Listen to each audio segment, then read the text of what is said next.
All right, look, we're going to give you 5 steps to get you the fittest you've ever been in your entire life. Follow these. It will work.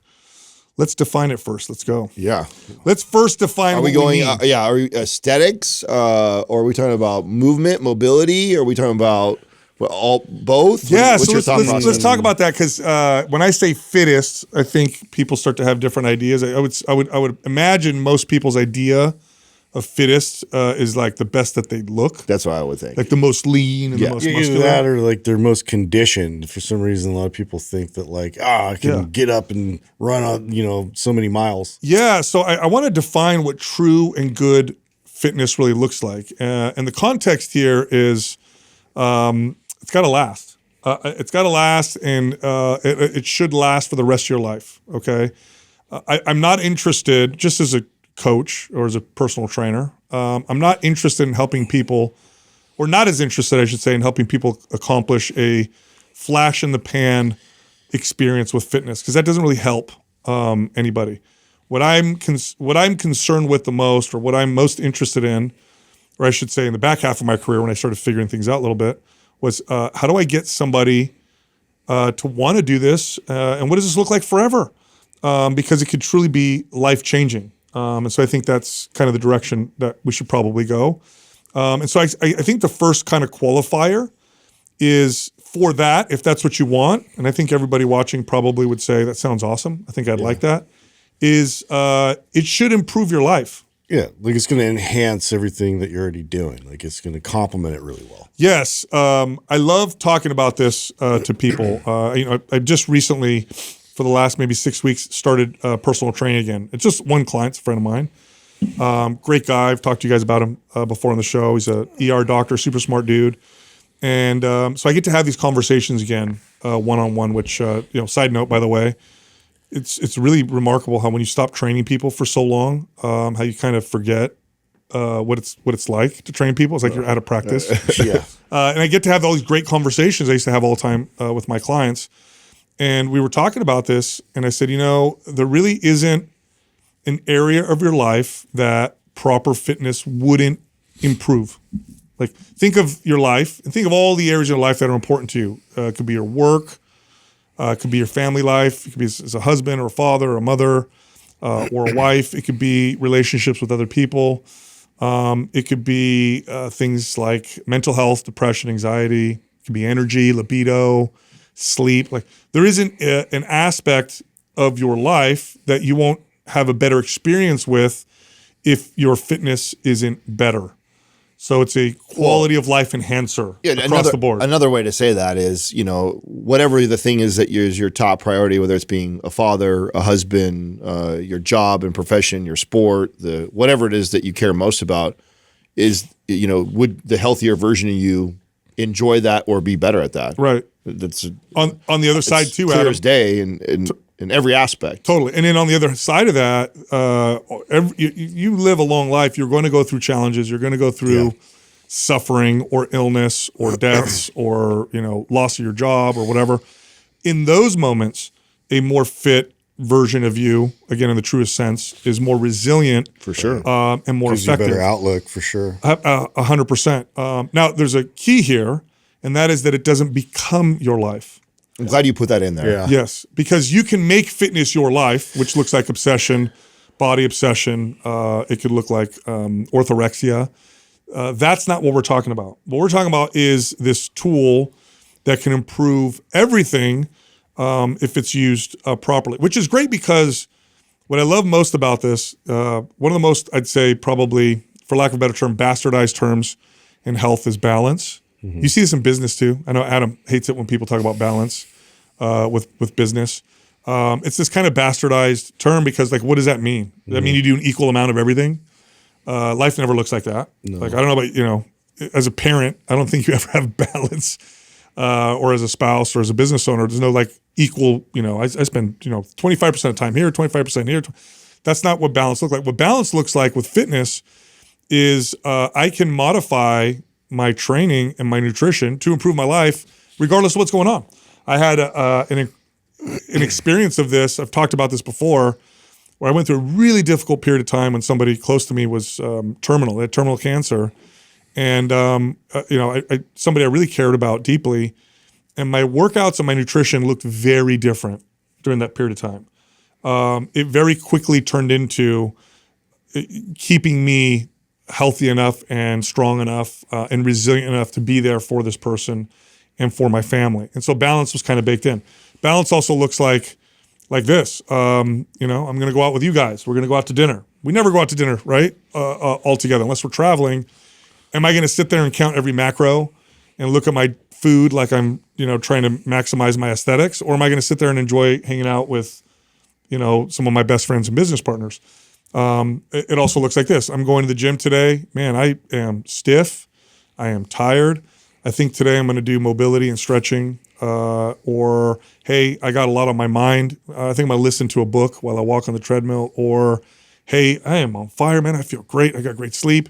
Let's go get after it in the gym. Balance is baked into this kind of naturally when you look at it as a way to improve the quality of your life and the important things in life. How has this changed and evolved for both of you guys in your, because obviously convincing the two of you or anybody else that's listening that would consider themselves a fitness professional or a fitness enthusiast, it's not hard to convince that person that every aspect of their life is improved or better when they're healthy and fit. That's easy. I'm kind of more interested in how that's changed and evolved, because that's an easy box to tick, I think, for all of us. Like, of course, go to the gym, get fit, be whatever. So how has that changed over your personal journey, when you first started, and maybe like the way you trained and you looked at health and fitness versus, 45-year-old version of you? How is it different? Yeah, I'll let you go first, because that's a loaded one for me. It is a loaded one. It's a lot. I think for me, it was my mentality was to improve what I was doing on the field or what I was doing, on the court, or, sports driven pursuits. So very performance related. And I enjoyed being strong and I enjoyed lifting. But it was always towards something. And so it always had to be like, this was going to get me X amount more performance, and I'm going to get faster. I'm going to get it was like a metric. I always had to have like some metric attached to it for it to have value to me. Otherwise, I knew that it was good and I felt good, but it wasn't really like I was putting a lot of emphasis on that. I would go more and go harder and suffer the results of like overtraining, just if I thought it was going to like push me into another category sports wise. And I think that identity shift, leaving sports and leaving that has really, been a hard transition for me to just lift because I'm just trying to enhance my everyday life, and like then sitting a lot has been really tough for me to reconcile with I used to be I'm so active and I stand all the time and I'm moving. And so now I literally use fitness in little spurts, and I'm like, this is going to enhance me. I'm going to get strong. But really I'm trying to lift my mood. I'm trying to boost my cognitive ability. It's such a completely different mentality I have. And it's what's going to help my sleep. What's going to, make me more, less moody, around my kids or whatever. And so it's really a completely different mentality than I had before. Would you say there's more or less structure to it? And is it more of an ebb and flow to your lifestyle now? Would you say it's really inconsistent, even how you work out and train and diet and all the things where I imagine if you were early days performance, it was probably very focused. And if you're going after metrics, it's very consistent. And so does it look consistent now, or does it look very inconsistent right now? And what does that look like in comparison? Yeah, I guess the biggest, if I go back and look at that series I did, when I was trying to get that overhead press, brought me back in the mentality I used to have. Sure. And so it was a very stark contrast for me. And it was very structured, very much on the top of my head constantly. So it was all consuming. And so your first point with this, it doesn't become your life. That was my life. My identity, everything I was pouring in was my physicality and my strength. And I was always thinking about how to improve that. So to kind of, put that on the on the back burner and think about the rest of life and like all these other moving parts and so it's inconsistent, but I try to keep it in there because it makes me feel good. And like, I know the value of it, and what it does and how it translates to everything else now. But it's definitely like an undulating thing. Like, I'm like, I haven't been in a while, and then I'll go through runs, and then I'll come back and kind of, coast a bit. And so the 15-minute kind of style I'll do for a while, and then sometimes I'll go like 2 hours. It just depends, like, more on my mood and how I'm feeling. Yeah. Adam, yours looks so different from when I first met you. So radically different. What's that been like for you? Because it's so different. I mean, it's so drastically different. I mean, I can identify a lot with what Justin's saying. The only difference is that he was so performance metric driven. I was so aesthetic driven, but very similar. Because right? of bodybuilding. Yeah, like if I'm training, I was very all or nothing, and it was all to improve my physique. It was like there was no other. Every once in a while, I went through kicks when I was playing basketball, just like that, where I'd want a little bit of performance stuff. But generally speaking, for most of my training career, if I was in the gym, I am trying to change my body. I am body composition focused, and everything from my diet to my training and to my mindset all the time, like you said. So very, very relatable to what Justin is saying right now was my mindset. Just, it was purely around aesthetic. Now it's really, really, really different. I've completely let go of that. And I don't mean that, but like I've just like let myself go and I'm like way out of shape. But attachment. I've really accepted something that I think it's important, because I think this is something we preach on the podcast quite a bit, of this, a healthy male body is somewhere between, 11 to 18%. Yeah. And kind of an ebb and flow in that. And I think I really allow that to happen a lot right now. There's many times in just the last year where I was probably down to 11. And then there's been times where I've probably peaked at probably maybe not 18, maybe 17. So I probably bounce between 11 and 17, which is a pretty good swing, but it's never drastic. I never go from 11 to 17 overnight. It's kind of like it slowly might creep there because I've got a lot of other things that are going on in my life. And then I start to bring it back down, but it's not the driver. I really look at our activity through the week. Like, for example, this weekend, I didn't do any sort of training this weekend, but I swam and was out in the sun and I saunaed and I did. And I went for a really nice walk with my wife at the beach. And like, so that I count that now. Like, I never used to think of that as like, because it wasn't a workout. Yeah, it's not. That's not moving that didn't make my chest look better. You know what I'm saying? Like, so to me, that would never check a box of I'm doing something to be healthier. But in fact, I would argue that sometimes that's more important to my health journey, getting sun like that, taking a good walk, connecting with my wife. And so to me, that was a very healthy, fit weekend, but I wouldn't think that way in the past, right? Where now I consider that pursuit of being healthy. And then, I'll get in the gym maybe 2 times, maybe 3 if I'm lucky, but normally 2 times during the week.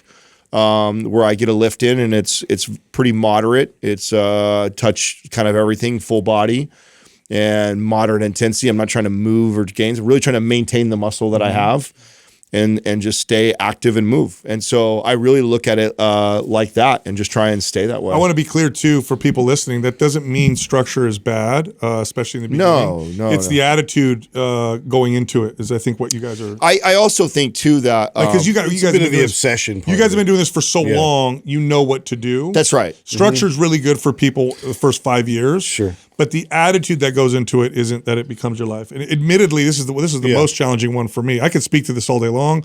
I'm good at communicating it. I'm good at coaching people through this. Applying it to myself is very difficult. It's a very big struggle for me that I constantly struggle with, or I have for most of my life, where it becomes my life. It becomes an area where it's too high on the totem pole of priorities, and it takes away from my quality of life. My saving grace, just thank God for this, was training clients, because I really care about clients. I really cared about the people I worked with. I really care about the people that I communicate to on the podcast. So I'm able to have a little bit of that clarity, at least when I communicate it. But if it becomes your life, it doesn't improve your life. That's what people need to realize. And the challenge with that, and I'm being honest, this is a struggle that I have. A lot of people who represent fitness are not honest about this. No. And so what happens is you look at them and the way they look or the way they communicate fitness, and you get a message that really isn't 100% accurate, because the way they are communicating it is coming from a place of this is life, when fitness is not life.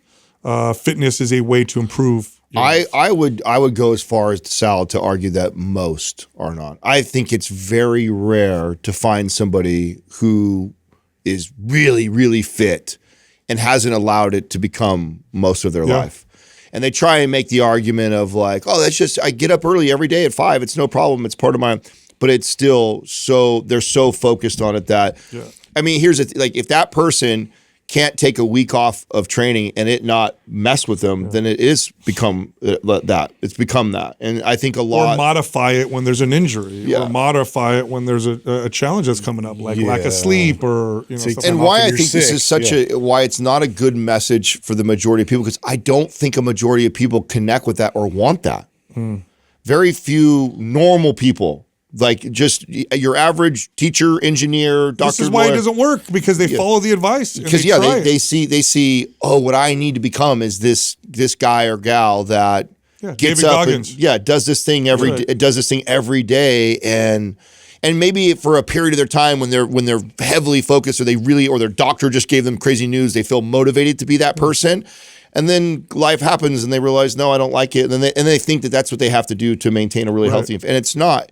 And a lot of like, getting back to some of the things that's really changed for me, a lot that has changed is my relationship with food. I've learned to, really figure out the balance of, being able to allow myself on a weekend like this weekend with Katrina, have a couple drinks at dinner, but they be mindful of, I was below on protein, I overconsumed alcohol calories, definitely should probably go take for a walk, definitely want to be mindful of tomorrow, how I eat. Like, I'm just more aware of that. I was very on or off. If I, like in the past, it would be like, if I was drinking, I'm also ordering dessert and we're putting our feet up tomorrow and eating pizza. Like, it was just one extreme to the other.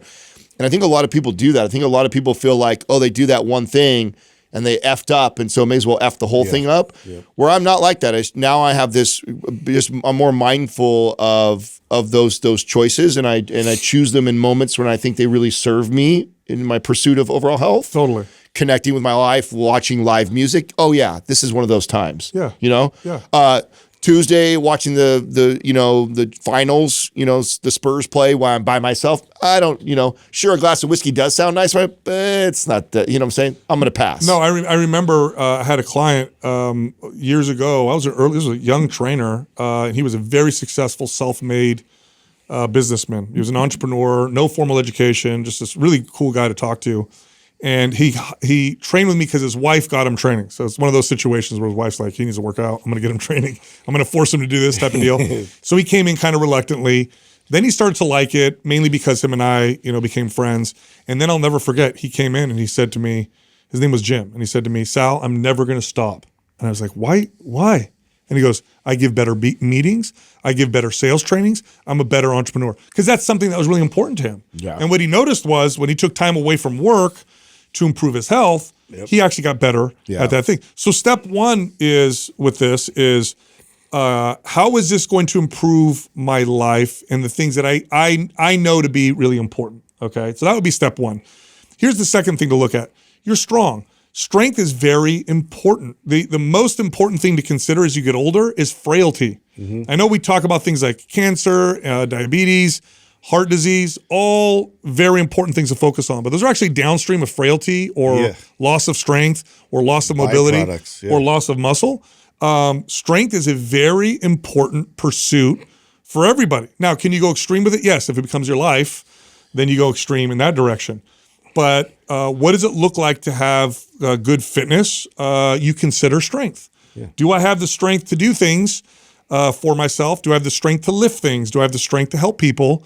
So it's a very important thing to consider. I think that's also been something that's evolved and changed for me that is taking a lot of time. Like, it's hard when you've done some pretty cool physical feats for yourself, right? All relative to who you are, right? Like to get my squat up to to over 400, to get my deadlift over 500, to hit these numbers that were big deals for me.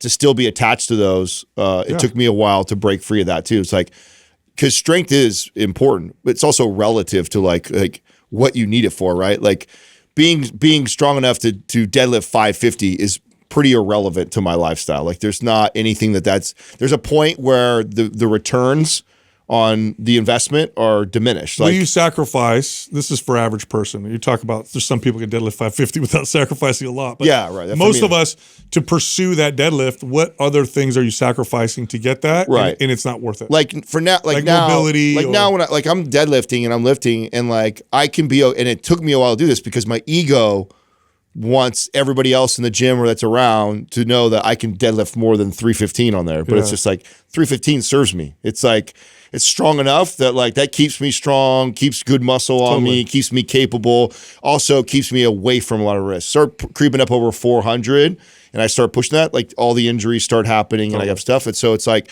even this is like, understand there's a relationship with this that it's like strength for the average person. Absolutely. Go get as strong as you can. And then there comes a point where it's like, okay, you've now figured that piece out, just like the aesthetic piece. Now to use your word back, or balance, what that looks like is, it's not balance in like I have this perfect pie chart. It's that I understand that I've built good strength. I don't need to be my PR numbers, but keep that level of strength and maintain that for as long as I can. Totally. I feel like it's so philosophical, like strength itself and like to be strong, like it.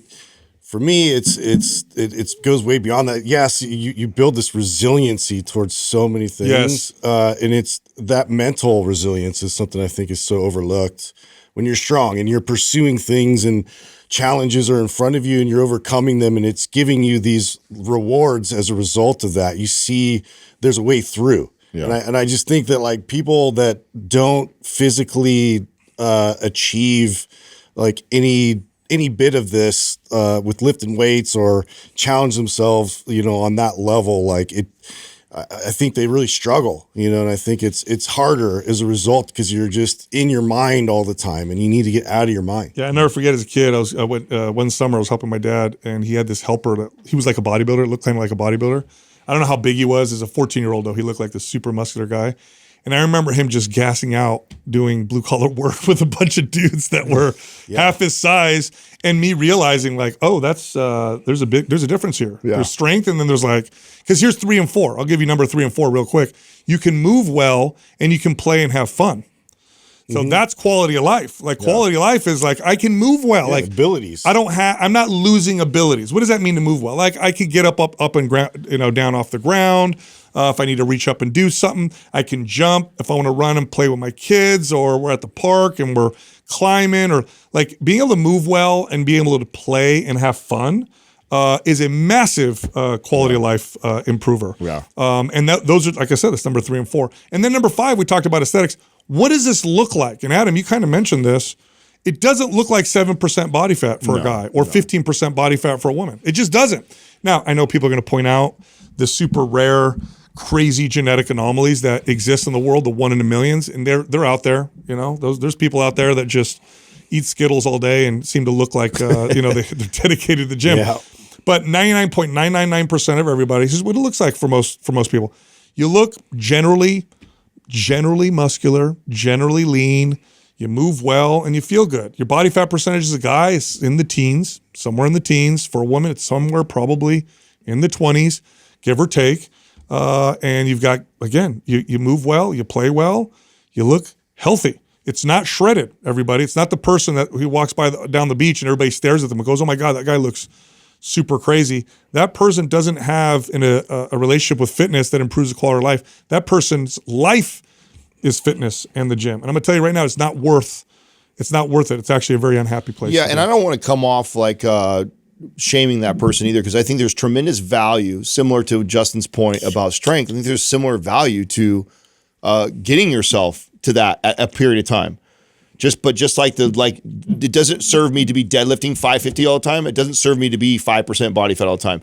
But to pursue that, the mental aspect, to getting strong, the things you're saying, huge value, huge return from that. And also all the muscle that I've built and what I get from muscle memory because of that, amazing. Same thing goes on the aesthetic side. Huge value in proving to yourself you can be disciplined and regimen around your nutrition and your diet and be consistent with your workout routine to be able to get yourself into low percent body fat, to see what that looks like, to know what it takes, to know what that, because then I think you do find balance. You see that you find the ends, right? It's, obviously, most people know what it's like to be out of shape. They've all experienced out of shape at one point in their life. But have you ever been in the best shape of your life and then go, okay, I don't want to be at either ends of this spectrum all the time. How do I kind of hover here? I know what this takes. I know what that takes, but not a lot, right, to get here. And I know this takes a lot of sacrifice and discipline. And I'm not happier over here. So where is that at to find that middle? So I think there's lots of value. By the way, this feels relaxed. Right. It's a relaxed place to be. It's not the stressful and place when you to be. get to that, when you like get automatic. to when you get to that level, that's why. And you touched on it well by saying, like, I don't want, earlier when we're talking about Justin and I having this like no structure. Well, we've earned that right to have that ebb and flow, because I know what very structured looks like and where it can take me. And I know what completely no structure looks like and not giving a shit. And so what does giving a shit with no structure kind of looks like? Well, it looks like easily hovering in the middle. It's also a never-ending journey, because look, Justin, Adam, and Sal now are not going to be Justin, Adam, and Sal in 20 years. And so fitness is going to be different for us then. What's it going to look like? I can guess, but I don't know for sure. Yeah. So it is a never-ending journey. But if number one remains number one, is this improving the quality of my life? Then you'll be the fittest in the most real way, and it'll last. It'll be something that you enjoy doing. By the way, the reason why this is top of mind is because, this is top of mind for me because this is a constant struggle. Like I said earlier, because you're almost 50. No, not because I'm almost 50, but because it's creeping up. Dude. No, but because it's an idol for me, dude. It's something that I'm dealing with. I try to deal with. I try to work on. I had a conversation with my wife over the weekend. She totally called me out too, which I got really mad. We got an argument over. But then I sat in the garage by myself for a while, and I was like, I think she's right, dude. I was like telling her, like, I'm going to start doing this, with my workouts. I think I'm going to start running. She's like, you're just fooling yourself. She's like, you're just trying to manage this thing. I'm like, no, I'm not. I'm actually going to try, running. I told her to start running.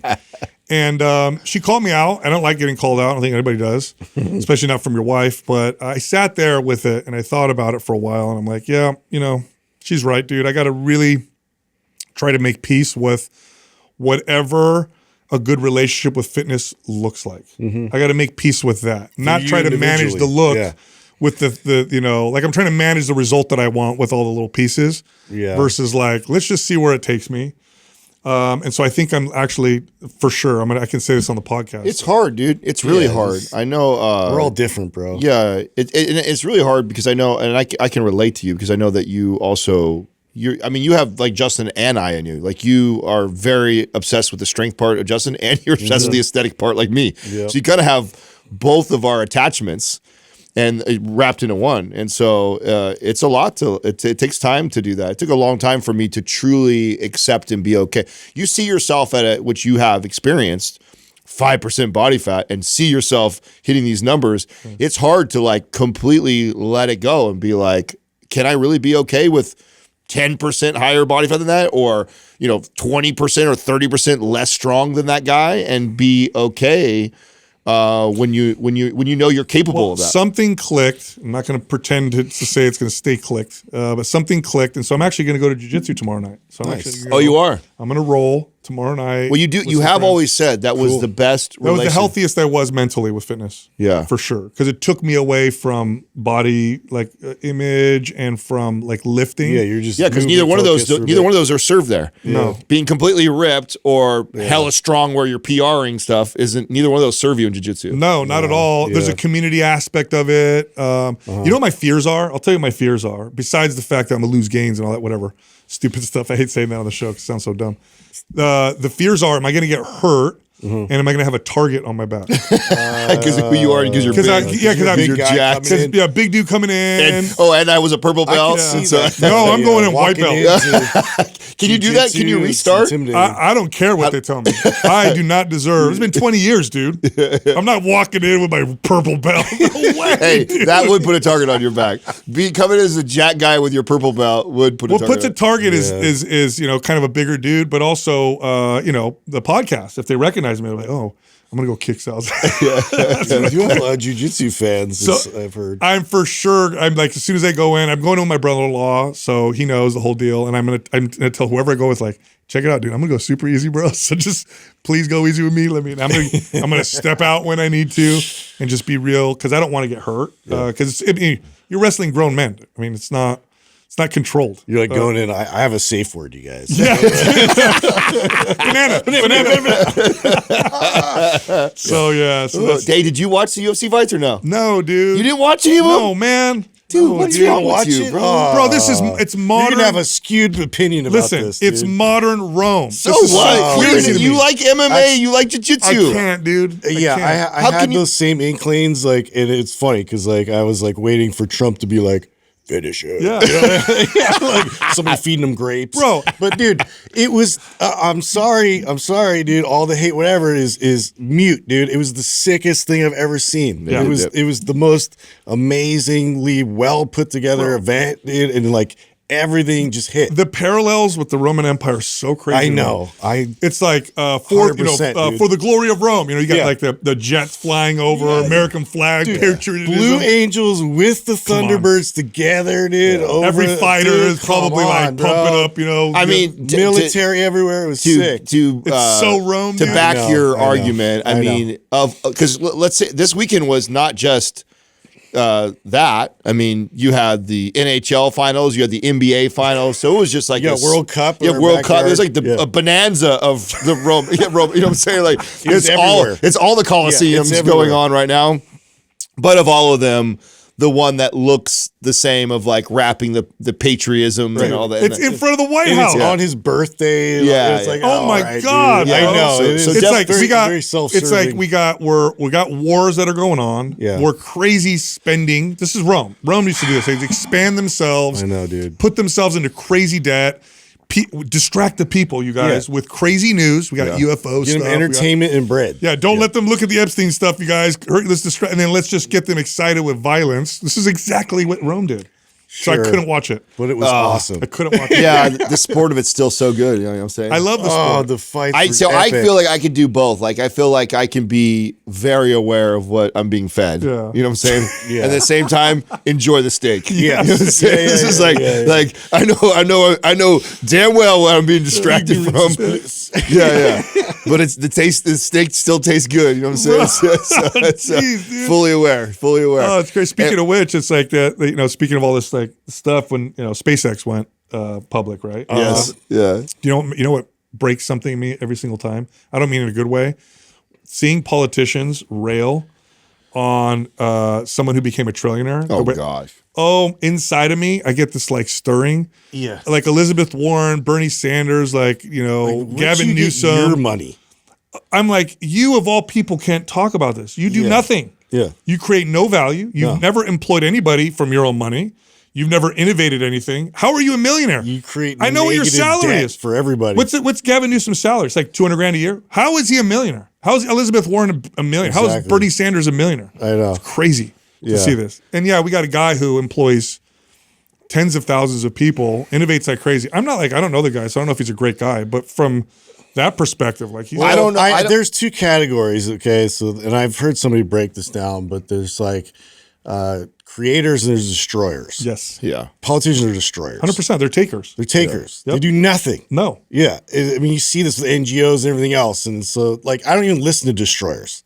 Like they can go fuck off. yeah. You'll also never hear anybody who's ever built a business and employed people say that about someone like Elon. Oh, It's only somebody who clock punches in and gets a wage and has no idea how that company that pays their paycheck every single day got to that place.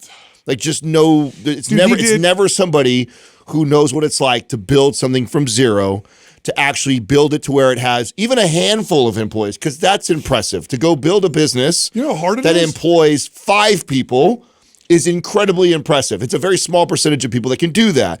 And if you actually make it to where you employ hundreds, thousands, Tens of of thousands, Yeah. Yeah. there's very few humans that have ever done that. And that like you just discount that shouldn't be rewarded. Is come on, stop it. I know it's crazy. So look Stop again. I don't know Elon. And the guy who does, and of all the guys, because there's lots of billionaires and a couple trillionaire, right? He's the only real official trillionaire now. But of all, he's the dude that doesn't have super yachts and jets like all the rest of these cats do. There's a lot of these guys in that his businesses. Yes, dude. There's a lot of these guys that have like mega mansions all over the country. He's and innovated in ways. So again, I don't know the guy. I don't know if he's a good guy. I'm not saying he's like my hero. We're not lifting him up like from that. a business perspective, he went into businesses that were like, nobody would be like, that's a good idea. I'm going to get into the car industry, you guys. Yeah. One of the most regulated industries, and I'm going to make an electric car. Crushes it. And then he's like, yeah, I'm going to... Rockets? Dude? Rockets. Who builds rockets? Just decides, hey, I'm going to like address rockets. Dude, he reduced the cost of it so significantly through innovation and his own money. Yeah. It's wild. So it's crazy. Super impressive. I know. Super impressive. But anyway... I can't believe you're in for the ride. So you're crazy. I'm sitting back. You know what it is? You should see how many times this guy was calling and texting me like every 15 minutes. You know what it is? Hey, I am very risk averse with investments. I'm super conservative. Business, I'm risky. I'll go on business. You know, you guys know this. We're all work together. Yeah. When it comes to money I make, I'm like super conservative. I just don't have good, risk tolerance. But I look at SpaceX and it reminds me of railroads. What's his name? Who made the railroads? Rockefeller. Oh, the Rockefeller. Rockefeller made the railroads that the Industrial Revolution needed. So you're building the whole businesses. Energy complex. Yeah. So SpaceX he's creating essentially the modern railroads for the future economy. Everyone's gonna have to go through SpaceX to build their businesses. So, but what's crazy is I bought, they IPO'd. Had to buy at a premium because I bought on E-Trade. So right out the gates, I lost money. I'm not gonna say how much, but I texted Adam like, "Oh my god, I just bought it 2 seconds later. I lost this. What the hell just happened?" You're in for the ride. I'm in the positive now. I'm okay now. But it was, hopefully it stays there. It was a little stressful. You're crazy. You're crazy. I'm like, I can't watch that stuff anymore. I literally feel like I made this great thing that I did 2 years ago where I committed to, I'm done sports betting and I'm going to, start doing as if betting on the stock market. I know. It's like, you know more about sports. I do. I'm just I was way better at that. And so I'm all in the other direction now. I've sold off and on Max's portfolio all the, just bet on the economy. Just literally index is just, I'm not going to look, everything's auto and I'm just going to be that guy who does that and then just walks away from it because trying to pick in time it's been a nightmare for me. And then I feel more stressed out about it and I do worse than I did in sports. The only way I can do it, Adam, because I've done a couple of those, but I'm pretty conservative. But the only way I can do it is I have to really believe in the company. Like genuinely, because then I can write it. The only other time I did that was what you guys remember when I bought GW Pharmaceuticals back in the day? Mm-hmm. They were doing cannabinoid research. And I had learned about cannabinoids and how they affect whatever. And I actually bought them on Pink Sheet, which is even before they hit the market. And then they got orphan drug status for like the epilepsy. Yeah. And it was only because I knew the science and I believed in the company. Yeah. And I rode that and did really well with it. To that point, there's something I've learned in the real estate investing game, and I feel like the same thing that I've heard in the stock that I think is two big pieces of advice. And I remember going through all this with the real estate thing, going deep down the rabbit hole of, I had all these spreadsheets and, making sure that everything penciled out like amazing. And, when I look back now after almost 10 years, the ones that did the best were the ones that were heart picks, areas that we love this. This is such a desirable place. It's not a great investment, but over time that ends up being one of the best investments. Mm-hmm. I feel like in the stock world, I've heard this advice before, a smart thing to invest in if you don't know anything about picking companies is where do you spend all of your money? Like, are you somebody who has, 4 Sony TVs in your house and you have and you have a roadie? You're like a fan. Yeah. Or have you bought every Apple phone? These are probably smart things. If you consume a lot of that company and have consistently, probably a good, you're already putting money towards their company. Probably not a bad idea to invest in their company also. No. I think it's kind of a similar type of concept is like if it's desirable enough to where you own a bunch of their stuff inside your house and you're constantly buying their products, probably a pretty good company. I'm bought in, so up, down, whatever, I'll stay in there. Yeah. I got a stat for you guys that I think is I think it's a low number, but it's still a number that I think people need to hear about. CDC says that over 60 million people in America are infected with parasites. I saw that. Yeah. But I think that's a low number. I think that's a really low number. That's a lot still. And that's Still- what's reported. That's Yeah. these are people. No, this is 60. Oh, I think that the 60 million that are unaware. Like Yeah. CDC says that there's 60 Oh, over it's all 60 million. speculative then. Yeah, Okay. that are unaware. Parasites are way more common than people think. Yeah. In modern society, I think we think of third world countries when we think of parasites. Mm-hmm. But you know what a lot of people do in third world countries is they treat themselves for parasites once a year. Mm-hmm. Every year they treat themselves. When you live in a modern society, you might not be, obviously you're not exposed to parasites like you would if you were in a third world country. But if you've lived for 20, 30, 40 years, odds are you've been exposed and you've never done anything to deal with it. I mean, they always ask if you traveled someplace, but like, yeah, nobody looks in their backyard. Like all the opportunities there are for parasites to find their way to you. No, and the side effects of this are like anxiety, skin issues, of course, gastro issues that are hard to reoccurring SIBO. Like if you treat yourself for SIBO and it keeps coming back, could be a parasite, could be poor motility, constipation, Well, I remember grinding. I remember that was a huge unlock for you because I one. mean you had done all the gut stuff forever, and then all of a sudden you do the parasite and the Fixed. Yeah. Fixed. So we're getting messages because so Organifi has, in my strong opinion, one of the best all natural. Yeah, I just got my setup for that. It's got one of the best all natural parasite products I've ever seen. So two ways you could treat with parasites. You go pharmaceutical route or you could go natural. Natural is actually pretty good, everybody. If you look at the data, if it's formulated right, it'll do a pretty good job. And Organifi has a natural parasite product. Comes with 2 bottles. One is for the parasite, one is to heal your gut. And the messages are rolling in. People are saying, first off, crazy stuff. Like, I can't believe what I saw come out of my body. But a lot of people are getting like really good symptom relief from using it. But I want people to know with parasite cleanses, like the Organifi one, it's probably a good idea to do 2 rounds of it. Do 1 round, wait maybe like 15 days, do another round because you got parasites, then you have the eggs that'll hatch. And then once a year, do something like this. Doug just pulled up. Are those what the most common ways one for your people get partner, it? Is that what too. that is? Yeah. So in the U.S., for example, children, of course, because they are at daycares, preschools, pinworms, things like that, giardia, sexual practices can do that as well. People with specific sexual practices. Yeah. Yeah. It's like butt stuff. All right, Justin. Thanks for the Somebody had to clarification. say it. That's good to know. Contaminated food and water. Obviously, if you eat like sashimi, you could probably anything up your that's risk. not cooked, vegetable salad, even. That Yeah, kind of stuff. and then of course pets. Dogs, cats, livestock, I things think like someone brought that. up last time that they can actually Toxoplasma. transfer from pets. I didn't know that one. Oh, yeah. Yeah, I didn't know that. Yeah. So, but if you're like raw food, like if you eat salad all the time, or vegetables, or sushi, Yeah. and you do that all the time. Well, yeah, this is a toxoplasmosis or that one from the cats. Oh, that's a bad one. Well, yeah, like I guess it gets you really impulsive and like really high risk behavior, like after being exposed to Is that true? Yeah.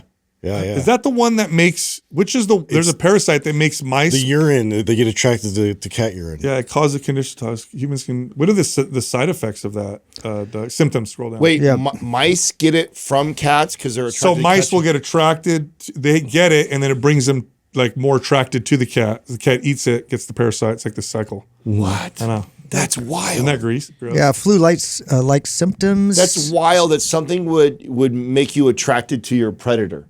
Yeah. There's one. That's crazy when you think Is about it how that. Parasites. Doesn't there's a fungus that does that with bugs where it makes them crawl on top of a branch and position itself and then sit there to be eaten. Yeah. So he get transferred to the.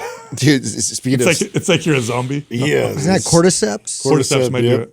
it. so this weekend, I told you we're hanging out at the pool this weekend, and I'll connect the dots here. I promise.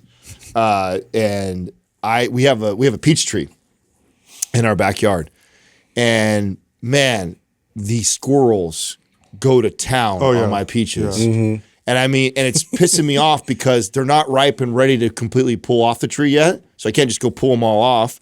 And so they're just. And You should have my dad come over, bro. He's like the arch enemies with my You've shot so many last of week, them. my BB gun, my pellet gun came in. Yes. So I've got my pellet gun and scope and everything like that, Okay, dude. I I'm was all gonna say, you can borrow set mine. I up. gotta get one. And Katrina's like, "What are you doing?" And she's like, "You're not going to shoot the squirrels." I'm like, 100%. I'm going to shoot these squirrels.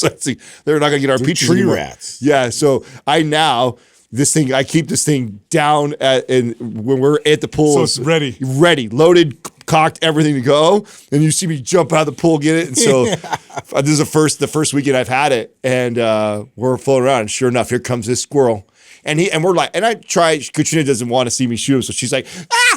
So she's like screaming to see, give him. Trying to warn him. I warn him, so he'll run off, and I'm already going for the gun. Pull the gun. That little shit jumps on the tree, rips a peach off. He's got his hands, and bro, first shot, just blah, God. And Max is Oh there. no! What did Yeah, Max say? And Max is like, "Did you get him, Daddy?" And I go, "Oh yeah, I got him." And Katrina looked at me like freaked out. Like, and you could see her like staring at me how I'm gonna explain this to my son that I killed this squirrel. And it's like, yeah, son, Daddy got it. Like, I'll clean it up. And he's like, oh my God. And you could tell he was totally fine. I could see my wife freaking out because she's not at country at all. Yeah. Never seen an animal get shot, nothing like that. I'm like, honey, it's a rodent. It's literally, I know they're furry it's and cute. It's cute. Yeah, I know. Yeah. It's like a rat. You know that, right? If it was a rat, she wouldn't have a problem. It's a furry rat. It's a fluffy, cute rat. All you need is cats. Like, they'll display carcasses daily in front of your house. Yeah. They kill everything. Yes. Yes. They're awesome. I know. We have both our neighbors have cats too. I wish they would keep the squirrels away, but they do not keep the squirrels away. So Doug, my dad has done everything. I have the owl. I have the owl. It doesn't stop nothing. Okay, so listen. No. So I have two of those owls. Yeah. And I moved it from the peach tree because it used to be on the bottom of the peach tree to on the fence where they come in. And for about 3 days, they were scared. Yeah, and then they figured it out. They figured it out, and then they just walk around them, like literally walk around them and stuff. But it works for a day or two. Okay. Yeah, they're not effective at all. Listen, nobody hates squirrels more than old Sicilian men. My grandfather, my dad, it's like arch enemies. Like you bring up squirrels to my dad, you see his face change. You see me like that now. Katrina's like she's seen like this whole new side of me. I'm like so defensive about my peach tree. Dude, my cousin, because it drives me. I'm watching the peaches as they're starting to change colors. I'm like, oh, that one's almost ready. And then I come out the next day, it's fucking gone. Yeah. And I'm like, oh god, the squirrel's getting my peaches, dude. That's so funny, dude. My cousin lived with my grandparents for a little while when he was in his, I want to say in his maybe 20s. And my grandfather, of course, he was old school Sicilian. I mean, this is like post, Great Depression, like, and he had these traps out. And my cousin's like, what are those for? No. And he's like, for the damaged squirrel. And he's like, what do you mean for the squirrel? I get the catch of the squirrel. My cousin's like, what do you do with them afterwards? I kill them. My cousin's like, you're not going to kill the squirrels. He's like, oh yeah, I kill them. So anyway, my cousin was keeping an eye on the traps because he's like, he traps a poor squirrel. I'm going to let him go. He's like an animal lover. And they both saw a squirrel get trapped at the same time. So he ran over. My grandfather grabbed that thing and he filled up a bucket because he was going to drown it. And my cousin's like, you're not going to do that. And my grandfather goes, yeah, I hate that the damn squirrel. He ate all of the fruit. My cousin's like, you're not going to do that. So he threw it in the bucket and my cousin kicked the bucket over and let the squirrel go out. It was like one of the biggest arguments he ever got. He's like, I never seen Nono get so mad in my life. Like, because he just freed one of his I can only imagine him enemies. because I don't even have that much like pride in my garden like he does. You know what I'm saying? Like he's got to have a lot of pride, which is going to be interesting because you planted a lot of stuff and you're like, Courtney's been crazy with that. Like she'll get the gun before I get it. Oh, that's this might be illegal. Can you not? Are we allowed to shoot squirrels where we're at? Is this a problem? I think we need to censor this. No, I think so. I mean, literally, Katrina was fascinated because it says my BB gun on the box says pest control. Oh, it is legal to kill certain types of squirrels in California, but the rules depend heavily on the species of squirrel.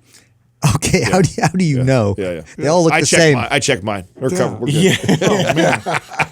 Hey, I got to speak of kids. My son Aurelius is like this little entrepreneur suddenly on his own. Yeah, listen. This is so funny. We go. There's a toy store by our house, and every once in a while we'll walk over there, and I'll let him pick something or whatever. And so Jessica took him, and he wanted to pick a jewelry making kit. Now, why? Him and I a while ago had a conversation that about, I don't know where he came from, but he's asking me about gems and how valuable they are. So he sees this jewelry making kit. So he's like, is this valuable? And she's like, well, you could maybe make them and like sell them. He's like, okay. So comes home, makes a bunch of bracelets, sends a video to family members. Of course, everybody's buying it, right? So now he wants to keep buying jewelry stuff. Then he buys this kit where he can do like fingernails and toenails and stuff like that because he sees Jessica get her nails done. Why? Because he wants to paint his little sister's nails because she's got a little bit of money because we give them money sometimes. Oh my goodness. So I see him painting his little sister's nails and she gives him $1. I'm like, bro, are you selling your little sister on That's so funny. You know what's funny is that this is almost the exact. He's like figuring out. I think this is the exact age when Max put together drawing and painting pictures that he could sell to the family members. It's right around that same. Remember when I talked about that on the podcast? Well, so now we I got. think it really is right around. Well, that we're gonna same have a age. conversation now on the cost of product because right now it's 100% margins. He has no idea that Dad bought him, so I'm gonna try and explain profits to him. Like, okay, now you can buy it, Yeah. and then if you sell it for this much, Yeah. then you make money. That's why Ethan's shirt business went under. He's like, oh man, I gotta buy all the inventory and all the ink and yeah, bro. Yeah, figure that out. I'm not gonna buy it for you. Oh, that's hilarious, dude. How do you guys like the new Olipop flavors? This cherry vanilla one is, or blackberry vanilla, is so good. I wanted to try this one right here. You did the. I had that one yesterday. The strawberry. Not yesterday. Sorry, last week. Super good. Yeah, this is the only one I haven't tried yet. Oh, that's good. Isn't it good? What does this taste like? There was a popsicle. Yeah, it's that one, like the push one. That's like a sherbet. That's Oh, what it the is. push pop. That's push what it is. pop, yeah. That's what it is. I'm like, I know I've had like an ice cream like this. Push pops are great. So this is Boy, they're killing it. 50 really calories in the Tasty. one I have, and it's got 9 grams of 8 grams or 9 grams of fiber in it. They kill it. Olipop kills it. They get bought out? Did they sell? I know they're everywhere now, I've seen I commercials swear. now. Yeah. And I've seen them in all the big stores. I'm curious. Did they see if they got bought out? I can't remember if someone bought them. Or No. not. Oh, they Oh, have not. good. It's independent still. That's awesome. Wow, they have a valuation of 1.8 billion. Wow, 400 million in revenue. Beverage industry. Wow. man. Good job. Wow. Crazy. It's a Oh, great. so it was their competitor that yeah. sold. This Okay. is it's such a great market. People like tasty beverages, yeah. but they're full of sugar and just not good for you. This is like 50 calories instead of 150 or 200. Yeah, better option. For sure. Almost like no sugar in this versus 30 It's crazy how popular this is category has become.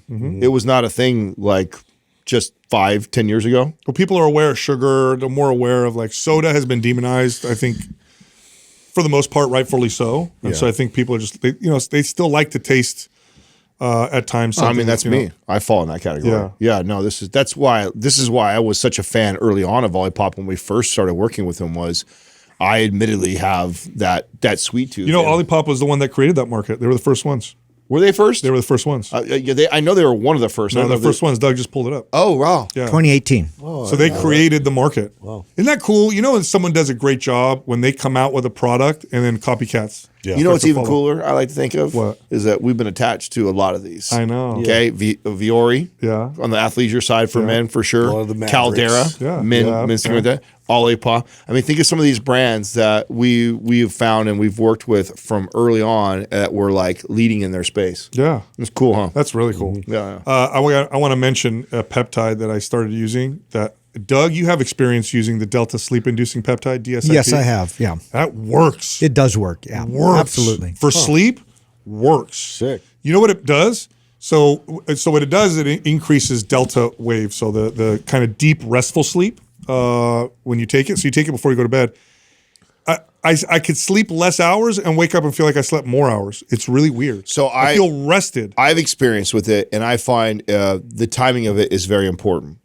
So I've made mistakes of taking it and not being like ready to go right to bed. Oh, so and then it you hit- miss the window, and then it actually didn't help. Like, so it's like I gotta take it right before I decide. That's what we do. Yeah, right before you lay down, because it's like I think they suggest like 30 minutes to an hour or like Yep. that before. And I've made the mistake of taking it before I like shower, get ready for bed, and then I watch a show or something, and then it's like 2 hours later or something. And then now I've kind of missed that window. I stayed awake when it was trying to bring me down. And so it's smart if you do take something like that to take it, go like right to. I've never had a sleep anything that didn't. There's lots of sleep things that'll help you sleep better or whatever. But sometimes I feel groggy the next day. Not with this, dude. I wake up and I'm like, I feel rested. It's wild how effective it is. Yeah, you guys got to. Yeah, contact our dudes at MP Hormones. Have them send it over to you. It works. ZBiotics is a pre-alcohol probiotic drink that breaks down an unwanted alcohol byproduct called acetaldehyde. It really works. It's genetically modified bacteria, by the way, patent pending. You can't find this anywhere else. So here's what you do. You drink your Z-Biotics, then you enjoy yourself with your friends. This probiotic sits in your gut and it breaks down something called acetaldehyde. When acetaldehyde is released in the gut, it wreaks havoc on your health. It makes you feel like crap. By the way, the Z-Biotics last for 18 to 24 hours. So you just have one and it lasts all night and a little bit into the next day. Doesn't affect your buzz, doesn't affect how you feel from the alcohol, but it does, for me, when I use it, I feel way better the next day. I never drink without Z-Biotics. Go check them out. Go to zbiotics.com/mindpump26. That's zbiotics.com/mindpump26. Use the code mindpump26. Get 15% off if you're a first-time purchaser on either one-time purchases. They're 3, 6, 12 packs, or subscriptions. Go check them out. Here comes the show. Our first caller is Daniel from Georgia. What's up, Daniel? How you doing, Daniel? Hey guys, What are you doing? doing great. Just wanted to say thank you for having me on. Really listening to some of your podcasts over the last 6 months to a year. I really appreciate the focus you've had on kind of having a mature outlook.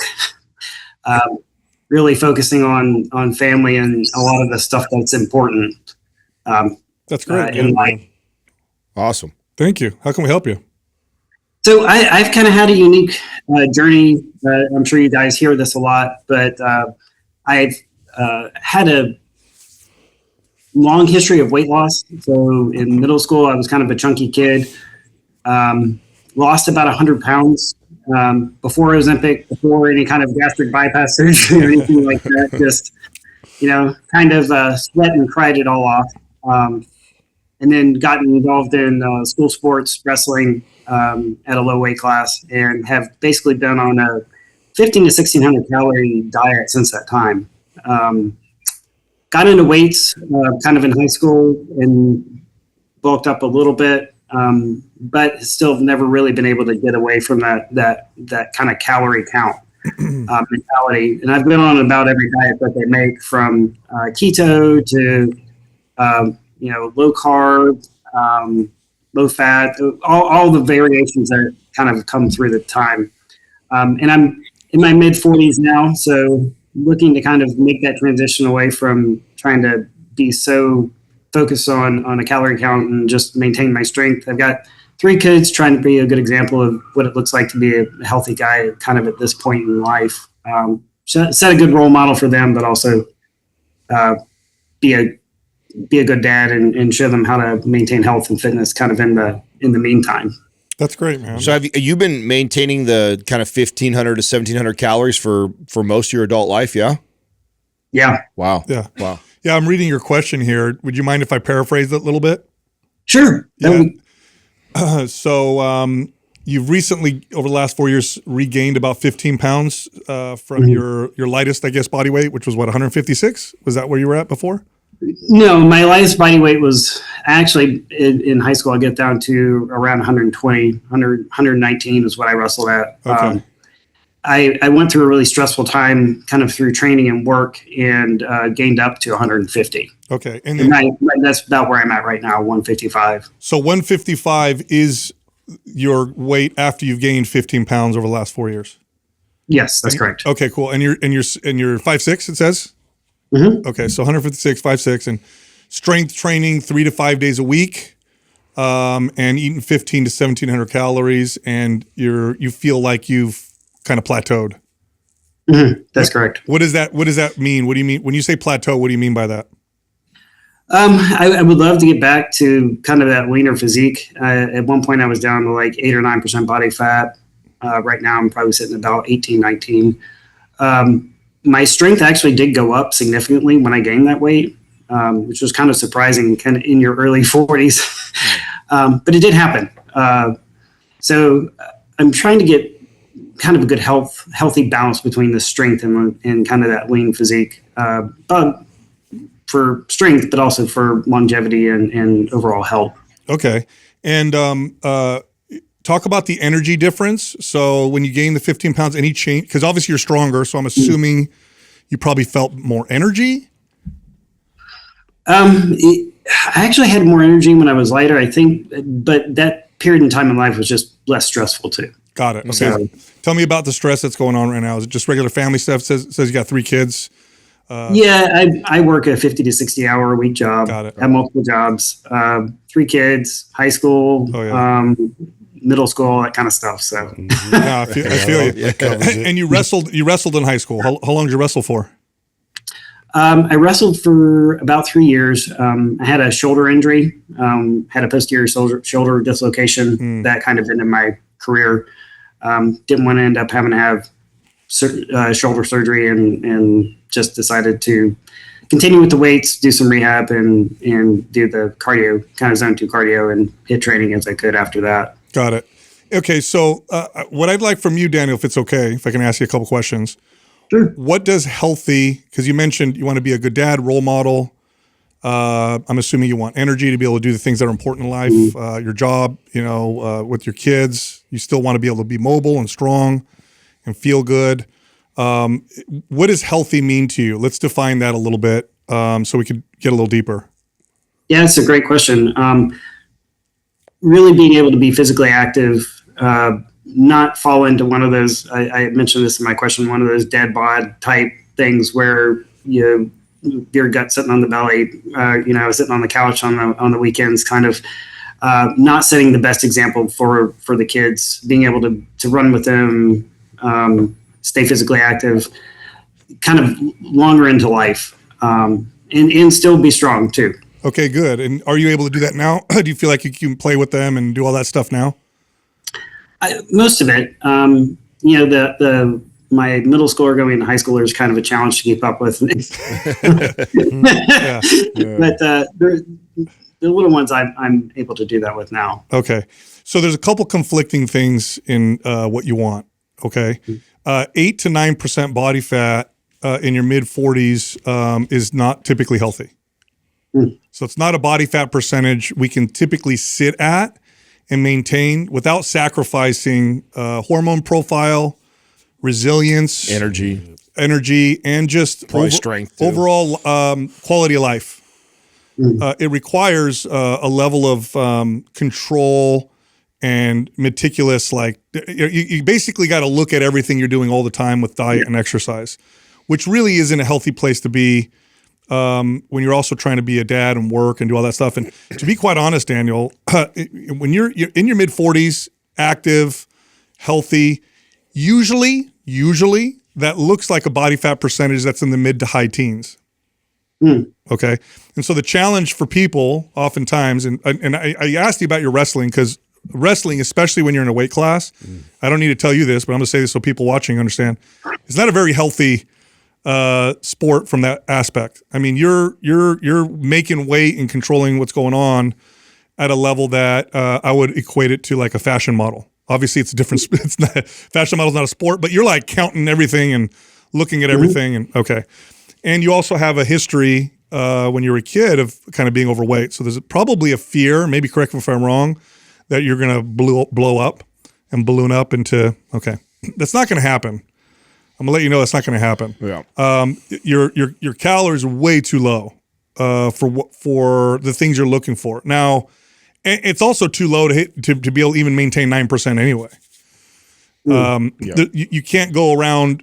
You can't do what you're doing with your work, life, and then that much activity with exercise, and sit at 1,500 to 1,900 calories as a man. It's not going to happen. It's going to impact your hormones. It's going to impact quality of life. I'm curious if it hasn't already. Have you checked? Have you had blood work done and seen your testosterone levels?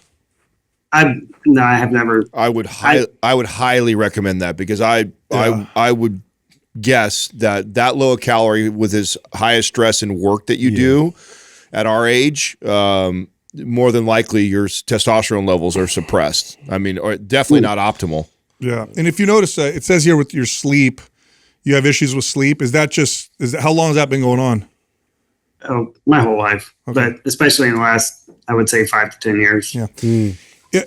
I have a suggestion. I think if we wanted to improve sleep, if I bumped your calories up 500 and dropped your activity, I bet you'd see an improvement in sleep for sure within the first week. Yeah. I want to share a little bit about what I'm going through with a client of mine right now.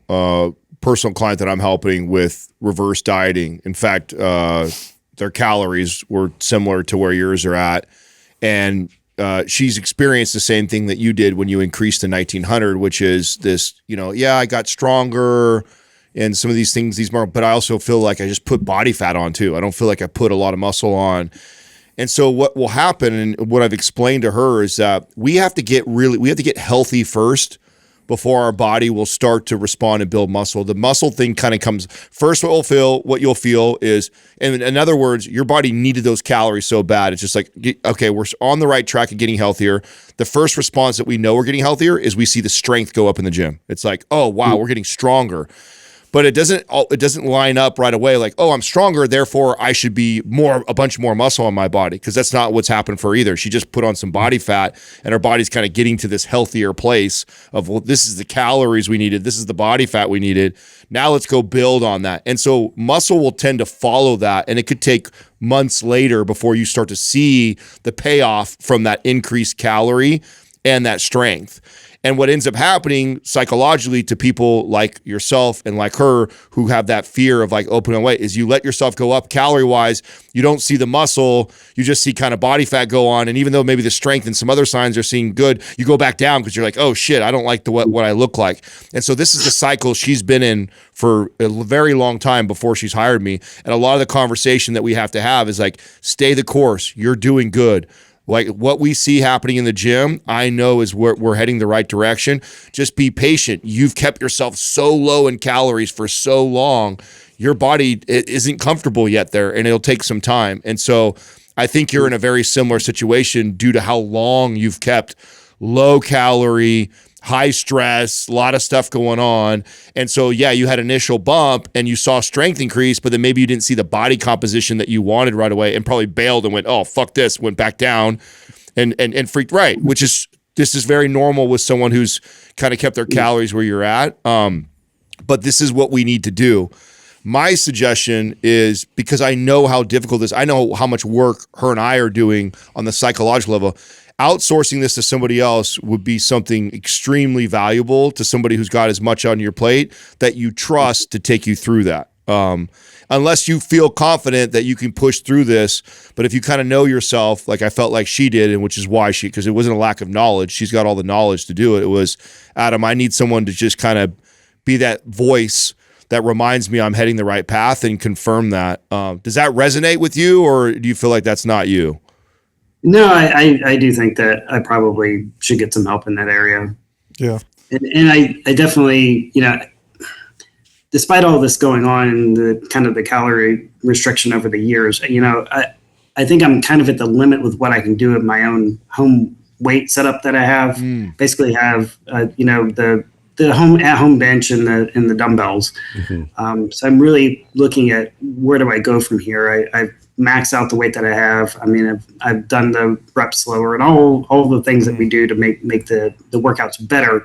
So I think I am ready to kind of level up whatever I'm doing in terms of a workout. Oh yeah, that's helpful. If you got a rack and a barbell, it would be. There's better options for that now too. I don't know if you've explored like PRX or anything like that. Have you seen PRX yet? Mm-hmm. Oh, it's super cool. That's all of us. That's what we all have personally at our own homes and inside here. It's a rack that folds into the wall, so it only sticks off the wall 6 inches. So you can still park your car in the garage and everything gets mounted on the wall.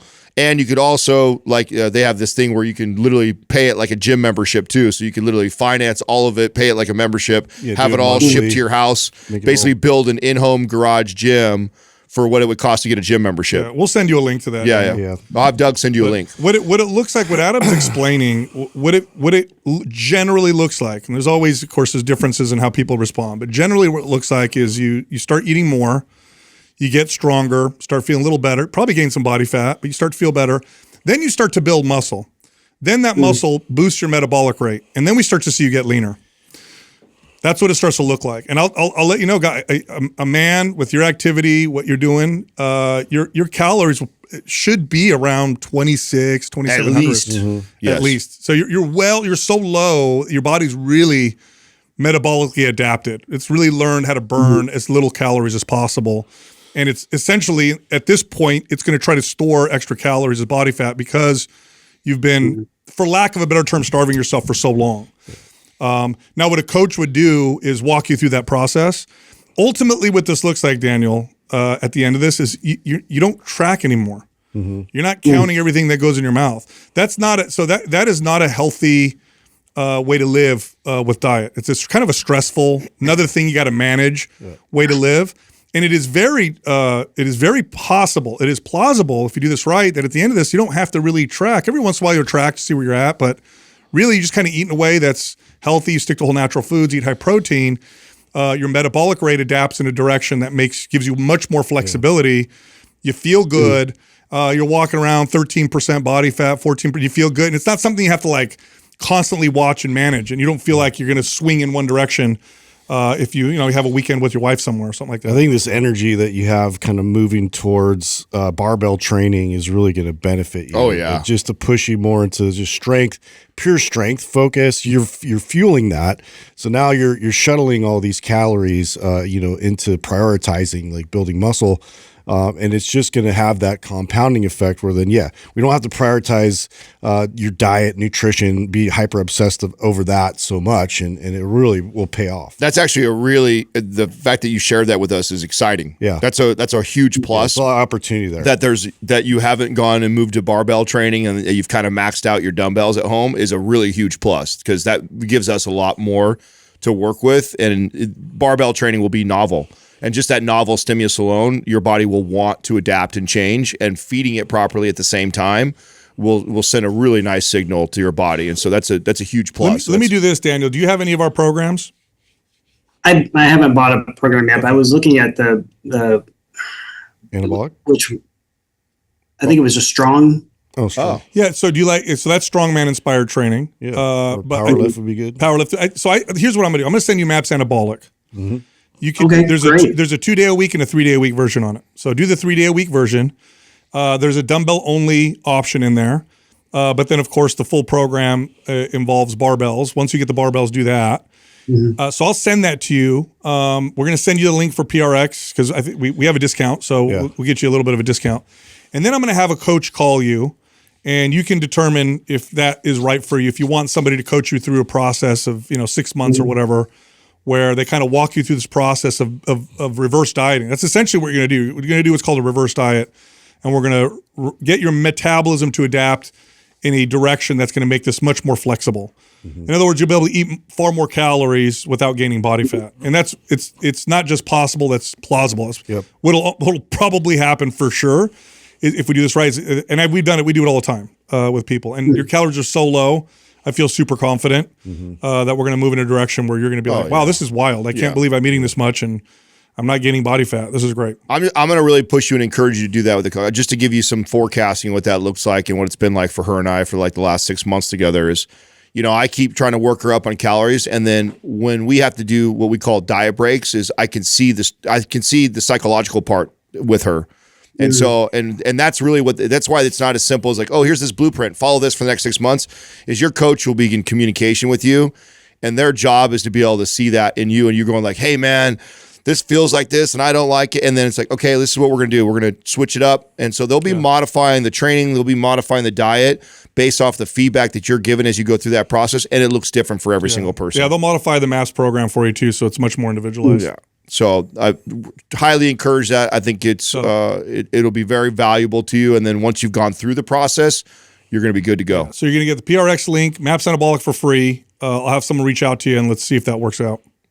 Thank you so much. Yeah, and you're right. There's a lot of kind of psychological fear around loosening up this. It's been 30 years. Yeah, of course. I've been doing this. So.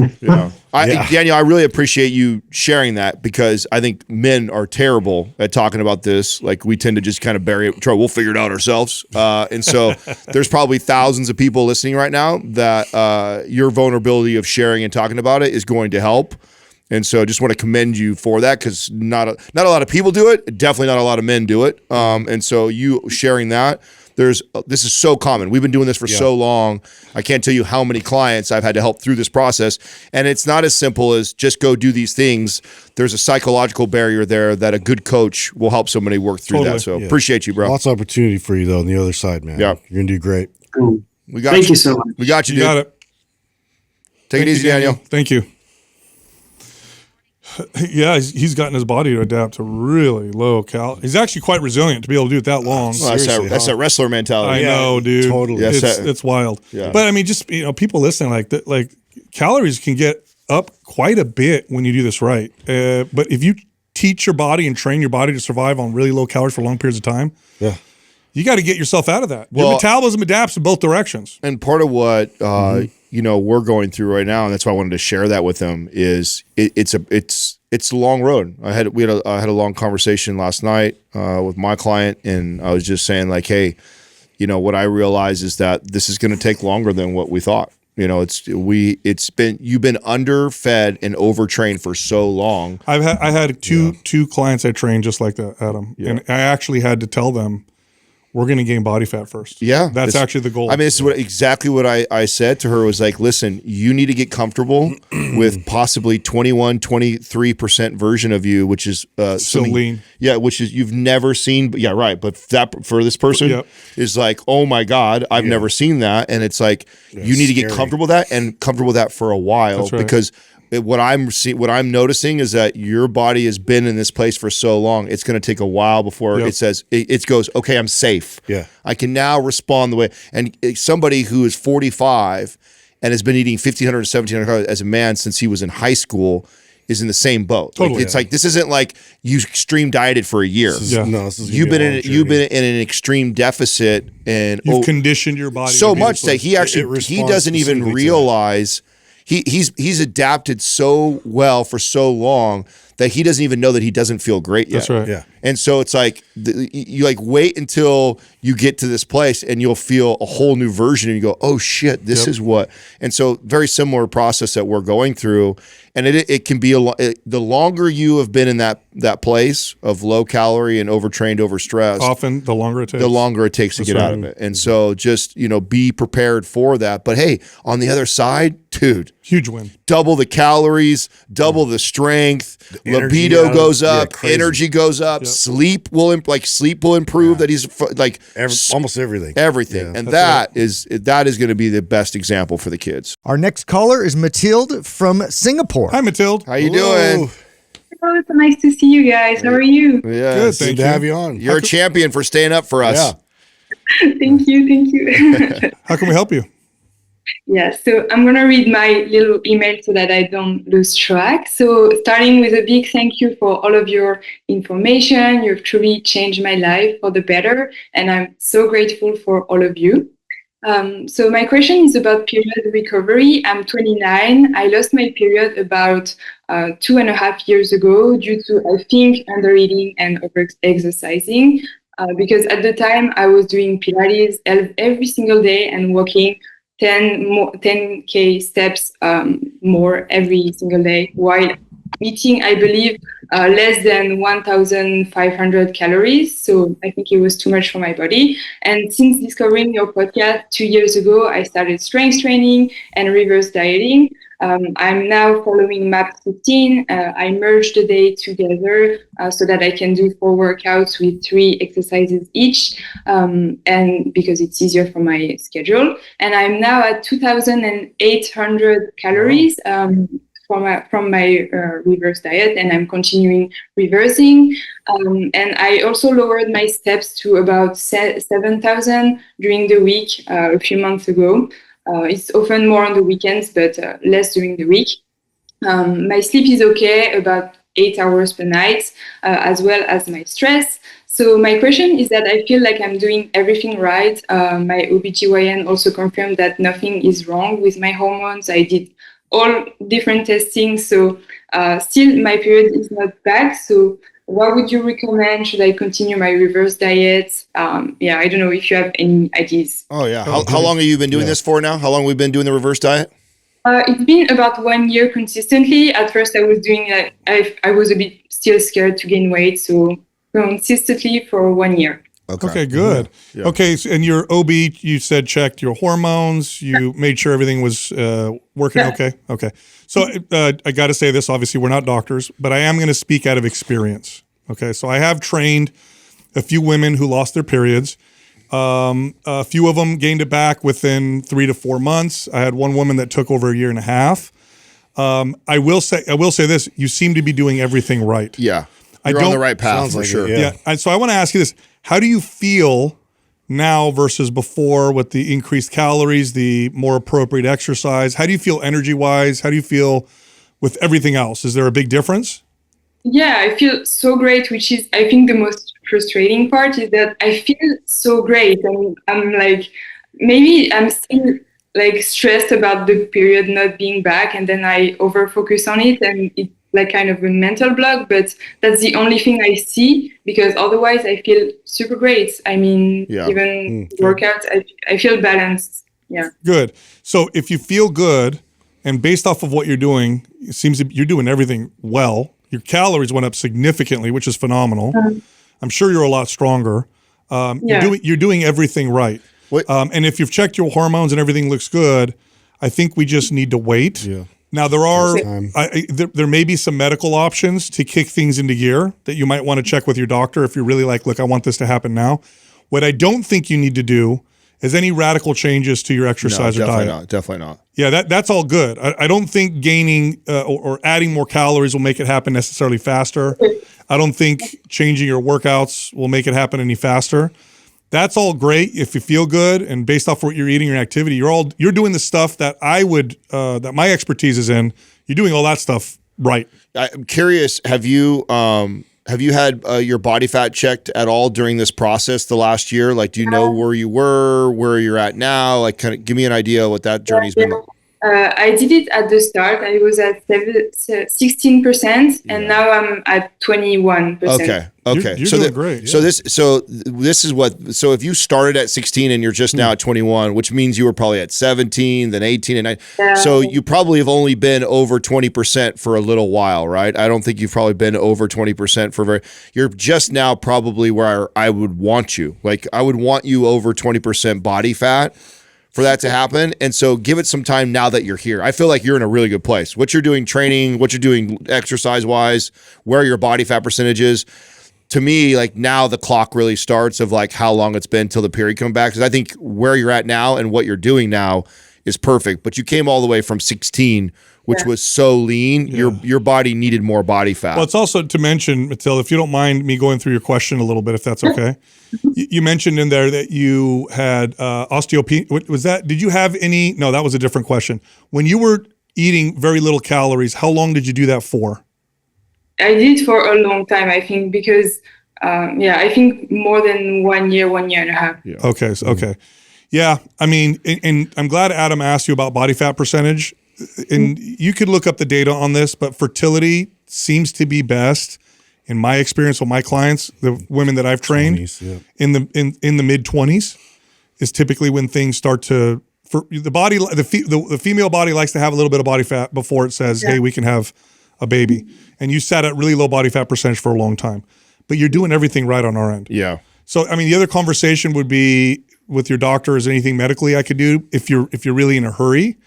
But I think if you just stay on this path, I mean, you're doing everything right. Oh, you will. Because you really only have been over 20% for probably, I don't know, a few months, maybe, right? Maybe 3 to 4.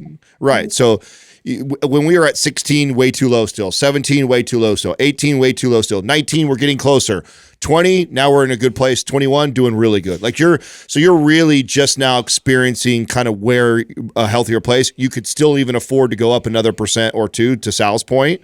So I think where you're at calorie wise is great. You'll probably still maybe put a little bit more on. Maybe if you're hungry, I mean, if you're hungry, I'd feed you more. If you're satisfied, I'd keep you where you're at. So that's kind of how I would advise that is, hey, if you feel like you can eat more, I go ahead and let you eat more because we can afford to put another % or 2 of body fat on. Are you taking any supplements? I take creatine and magnesium at night. Okay. Yeah. I would take a multivitamin. So they have all of them. And then you could also get your nutrient levels checked. Sometimes suboptimal nutrient levels can cause issues, vitamin D being one of them. And so you can get those all tested. But a multivitamin is a very inexpensive thing to take. Yeah, It's typically good for most people. I like that you're taking creatine. How much are you taking? 5 milligrams. Perfect. Yeah. You mean 5 grams? I'm assuming. Yeah. Okay. 5 grams. Yeah. I would add a multivitamin to what you're doing, and then Stay the course. yeah, You're doing great. Let me have you back on in 3 months. Yeah. Okay, Yeah. great. Yeah. Keep it going. You're doing great. Yeah, I mean, you're doing everything right. That's all. And the fact that you feel so much better is such good news. And I know it feels like it's been a long time because it's been a year since you've really started this journey, but it's only been a few months since you've been in that really good place. So now be patient. Settle in now. Don't stress about it. It's going to come back. You're going to be fine. Keep going where you're going. You're doing great. Okay, perfect. right. Thank you so much. We'll have you on again in a few months. Thank you. Okay, thank you. Got Bye-bye. it. Bye-bye. It's really frustrating. I can hear and I can tell, and I've worked with people like this where it's like, what's going on? I'm doing everything right. Yeah.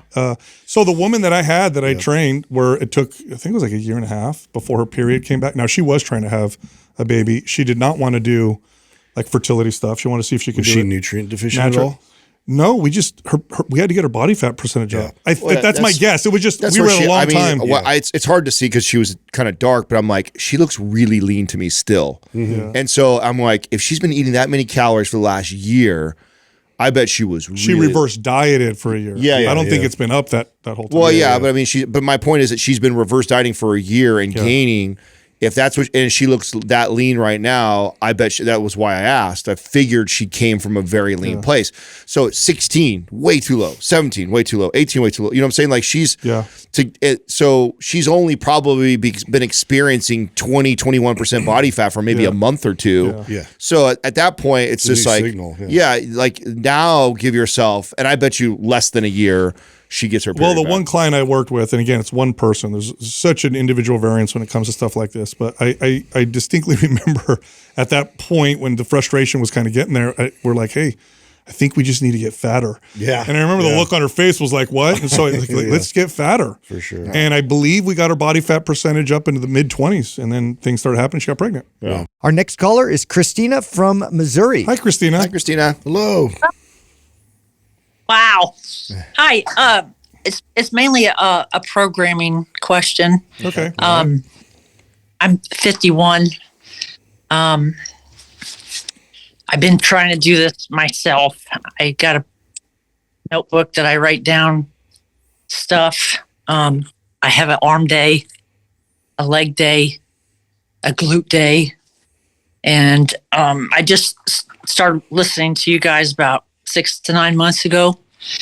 And so I started actually writing stuff down, and I'm not progressing for what I'm doing. For what I'm doing, I feel like I should be a lot more. I'm really nervous. No worries. Don't worry. How long have you been doing this programming for yourself? Well, this time around, it's been about a year. I had, they call it it's not a DEXA scan, but it's SkyU or something like that. Okay. Does that sound right? I'm not familiar, Not but familiar with if you don't mind, Christina, can I go through your question a little bit that you wrote in? Yeah. It says that you had a broken foot and osteopenia, so you had some bone density issues. Yeah. And this was how long ago?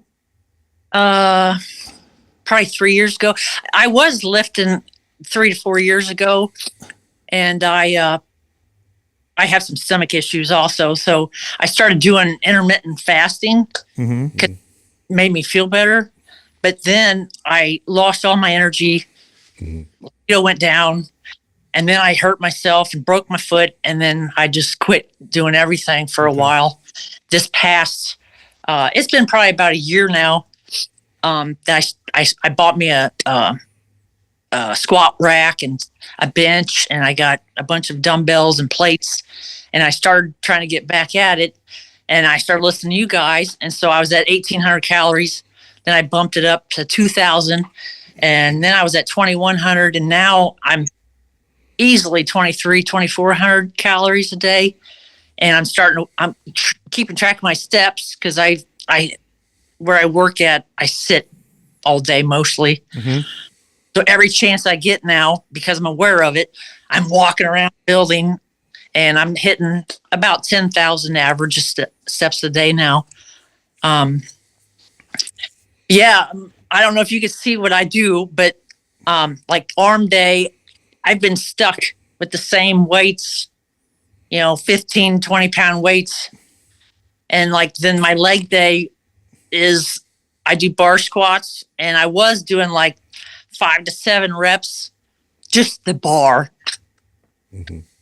Yeah. Okay. And so your strength training, how many days a week is that? Well, 6 days. I do two days of arm, 2 days of legs, and 2 days of glute. Okay. And I get up at 4 a.m. Yeah. Monday through Friday because it's easier for me because I have no distractions. There's nobody else is up, and I can easily get up at 4, dedicate an hour, 5 days a week. Weekends come, and it's like I sleep in, and my son's up, and then it's like, I got things I got to do around the house, and it's like working out. It's really hard on the weekends. Mm-hmm. You're probably doing too much. Yep. Sounds like it. Yeah, an hour 5 days a week is too much for most people for strength training. And in the past with the osteopenia, if you were strength training before and you had osteopenia, that usually means you were really under eating for a long time. I know I was. Yeah. I was down to 112 pounds at one, and I'm 5'11". So it's gonna take some time to start to reverse the bone density. Bone density takes a little while, but if you get stronger and you eat enough, over time you see the bone density increase like clockwork. But your strength training program is just way too much. Yeah. I would not have you work out in the gym lifting weights 5 days a week. No, if you were in the gym 5 days a week, we'd have you on MAPS 15 where you do 2 exercises. That's it. Yeah. 15, 20 minutes, you're out. We got 2 options for you. If you like to do the longer workouts, I can send you a program that's like 3 days a week. Yeah. If you like to do where you get up and do something every day, then I can send you MAPS 15, which is 2 lifts a day. And I think you'll see strength gains right out the gates with that. Well, they say you're supposed to do so many sets a week. No. How do you do that thing? No. Yeah, that's nope. arbitrary. So I know what you're referring to. You're referring to the studies that'll say, 12 to 20 sets and X amount of volume. And do you know who those studies are done on? Yeah, average college men that are eating 3,000 plus calories. College-aged males. Yeah. Do you know how many clients I've trained where that was the ideal set range? Yeah. Just not. Probably like 10%, 5%. Yeah. MAPS 15, if you follow that, keep feeding yourself. I'd like to see you increase your calories a little more. I think you'll see strength gains within the first few weeks. More than 2,400. You're at 24 right now? Well, I was at 21, and then here lately I have been up, and it's about 2,400. How long you been at 24? Maybe a month or 2. All right, let's keep it at 24, 2,500. Follow MAPS 15. Yep. And I think by week 2 or 3, you'll see your strength go up. Mm-hmm. I thought about the anabolic, but you don't think that'd be? We could do that too. You could. The difference is that's only 3 days in the gym for an hour, and then that's all you do. If you like Sal said, getting up every morning, that's kind of your routine, then you would do MAPS 15, but you just do the 2 exercises, that's it. So it really depends on you. If you prefer just a 3-day-a-week routine, we could do anabolic. If you prefer getting up every day. Walk or even do some mobility the other days. Very much. I honestly like MAPS 15 better for you, Christina. Yeah. I think that's going to give you better results. Yeah, you got to discipline getting up anyways. I think it'd be good for you. Yep. And I'm telling you right now, by week 2 or 3, you'll see your strength go up. Yep. Okay. Just got to get that Well, recovery. I'm willing to try something different because this ain't working for me. Yeah, no. Let's do it. I'm going to send it to you right now. Okay. And then you know what I want you to go ahead. Rotate different programs and then Well, stick to that for now. We'll circle back with you. Here's what I'm going to do. MAPS 15 will take you I think it's a 3-month program. Yeah. So follow that. Let me have you back on in 3 months. We'll touch base again. sounds good. Thank All you. right. Very good. Thanks for calling in. Yeah. Keep those cows there. Okay. All right. Thank you. See you, Christina. Man, this is where studies get people so messed up. Of course. 51-year-old woman Stuck on that. trying to work out. Oh, I got to do Osteopenia. I got to do 18 sets per body part. Yeah. She's hitting everything twice a week. Yeah. 1 hour workouts 5 days a week. Way too much. Yeah. I'm going to tell you right now. I'm 47. I've been lifting weights forever. I'm on hormones. And 5 days a week of that kind of routine, I'd have to take breaks a lot because it would be too much for I'm me. sure it was the osteopenia that got her really like shook to where it's like, I got to work out a lot more. Yep. Yeah. Yeah. Got to do the right amount. Our next caller is Olivia from Texas. Hi, Olivia. How you doing, Olivia? Hi guys, thank you for having me on. Yeah, how can we help Of you? course. So essentially, I want to get one of your guys' workout programs, and I just kind of want your advice and your guidance based on like my past and my current goals of which one to get. Right now, I'm kind of between push-pull legs and muscle mommy, but I also want to have the ability to do my workout classes with my friends. I like to do Pilates sometimes, or I play a lot of soccer. I like to swim in the summer. So kind of just finding a good balance between it all. Because in the past, I didn't really have much of that balance when it came to workouts and over-exercising, all that. So I really want to find a routine that I know won't overtrain my body and that will be sustainable long-term. And then I have a couple questions on nutrition and stuff. Maybe after you guys answer. Yeah, that. let me ask you a little bit more about what's a typical week. How many days would you do like a Pilates class, play soccer, do other things? Like, is it 2 days every week you're doing something outside of what would be traditional weight training, or is it 3? Like, what's a normal week look like? A normal week I'll do like 2 leg days in the gym, and then I'll do a back and biceps day and a push day, and then I play soccer once on the weekends with friends, and then I'll take a Pilates class also somewhere in that week. And then maybe I'll go on a run or like some other, like maybe go for a swim. So soccer, some other sort of cardio, and then 4 days of lifting, and then 1 day of Pilates. And then the run and the swim, is that like typically like an hour worth of swimming and running? Is it a pretty active or more? Yeah, I'd say like this morning I was just going to go for a 3-mile run, and then I ended up doing 8. So it kind of varies. Okay, that's but helpful. I'd say it's probably about an hour of cardio. Okay, that's helpful. And how long you play soccer for when you play? At least an hour. It's an hour as well. Okay. Yeah. And what was the sport you played when you were? It says here you played a lot of sports. I'm assuming in Yes, college. I played lacrosse, basketball, soccer, water polo, tennis, all in high school. And then when I just graduated from college, but in college, I also did a bunch of intramural sports. So football, soccer. I was kind of in college, I was playing probably 3 to 4 sports a week. And then I was also running outside of that and lifting. Yep. And it was a lot, but I've been listening to you guys and taking notes and knowing that, I was just doing too much and it wasn't really beneficial or adding to my life. It was kind of just taken away from it. So I've started doing a lot of research and scaling down on all the cardio and sports, but I enjoy them. That's the hard thing. Yeah. And I know that I want to maintain muscle, build muscle.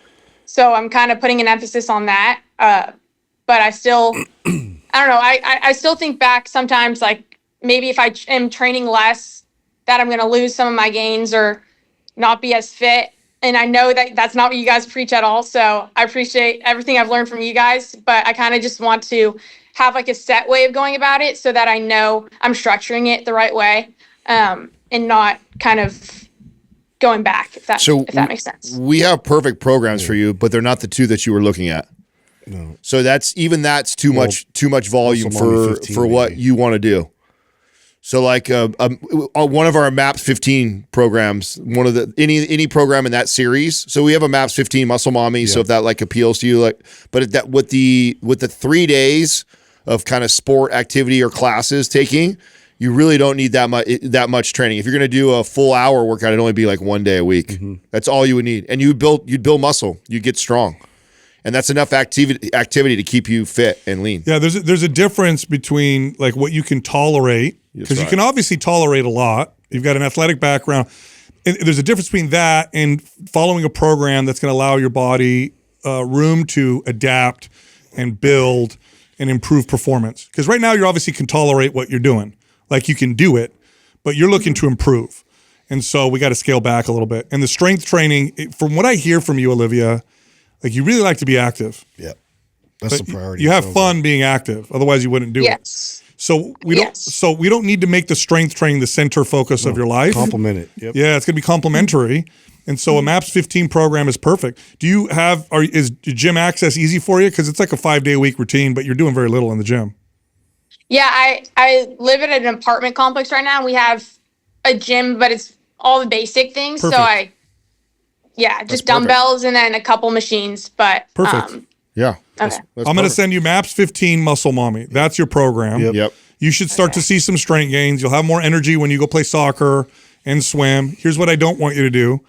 I don't want you to get all crazy and ramp up your swimming and your running suddenly. And then let's talk about your food, your nutrition. I see here in your email that you're eating about 2,400 calories a day. Yeah, that's when I had to track it for one of my nutrition classes. And so that was maybe 6 months ago when I did that. But that was when I was also doing a lot more exercise. So I was a lot hungrier. And now I haven't tracked it in a while, but I think I'm a little bit less than that. But I always just look at my protein, and I fluctuate like between 130, 132. So I kind of aim for 135 to 140 grams of protein since I'm trying to like build muscle. But yeah, I kind of wanted to know what your guys' thoughts were on that or how I should change my nutrition. Yeah, I like what you're doing. Yeah. I think probably around 2,500 calories would be great.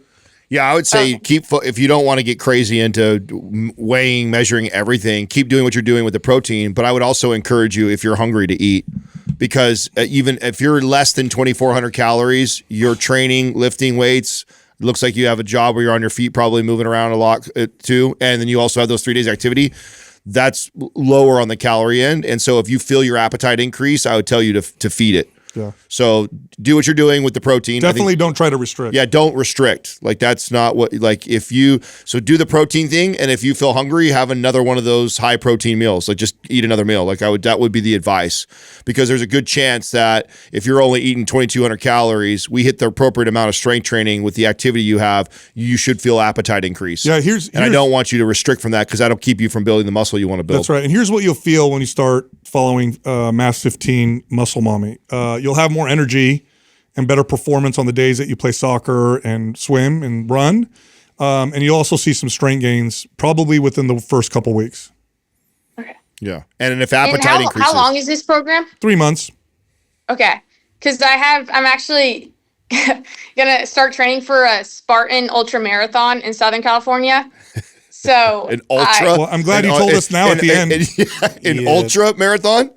Yeah, it's a 60K, and then also has the Spartan obstacles in it. So I know that I'm going to be upping my running probably after I finish this program. Okay. And so that's just going to add a lot. But how much should I eat then? A lot just more. Whenever, Yeah, A lot more. Yeah. Do you have a training protocol for that? No. Every time I train for a race, I just like eat more. But I definitely probably end up overtraining because I don't back down with my lifting ever. Yeah, you need I to just back end off up doing more cardio. All right. So here's what Christ, and this is a stop Spartan lifting. race with the Yeah. run. Okay. What's the name of our program? That OCR. Okay. OCR, Here's what I'm yeah. going to do. Do Muscle Mommy 15 right now. When you're ready to start training for the Spartan race, we're gonna send you a discount code for another program that's literally designed for obstacle course racing. Really? Yes. Oh, okay. So Yes. you could just follow our program. Yes. That's it. Literally designed for Spartan races. Yeah. Oh my gosh. We- Okay, I'm yeah, excited. yeah, we wrote it running with all programmed. We wrote it with Amelia Boone, who's one of the like winningest female athletes in Yeah. there. So Yeah. So that program, after you're done with Muscle Mommy 15, Doug's going to send a discount code. Just follow MAPS OCR. That's your program and don't add anything to it, please. Only thing you add is calories. And eat more. Eat more. Like That's it. feed your body, fuel your body. But I'm curious. I mean, it'd be exciting to hear how you do through this. Just going to the Muscle Mommy and feeding yourself and the appropriate amount of strength training, I think you're going to see great results from that alone. Okay. Yeah. Thank you guys so much. You got it. Yeah, that was kind of. Oh, I just had like an extra question Yep. Go for about creatine. I think you guys have said you think good things about creatine. Oh yeah. Yeah. Oh, Take it. And then any brands in particular? Yeah, I like Legion. I'll send you their link. Yeah, they got really good source of creatine. Yep. Okay, awesome. That's actually the one I'm taking right now, so that's good. great. Oh, you're set. Oh, you're all good. Atta girl. Okay. Yeah. All right. All right. Thank you guys so much. All right, Olivia. You got it. Thank you. Good luck. Thank you. Bye-bye. Bye. Yeah, it's good. She's going to move in the right direction. I think she'll get great results. And I'm glad she threw in at the end. Yeah, ultra marathon. She's very sporty. Yeah. Oh, by the way, I'm going to do ultra marathon.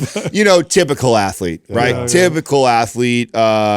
And you said it really well with you can tolerate all that, and so that's the hardest part with an athlete's mindset is they've been conditioned to be able to tolerate a ton.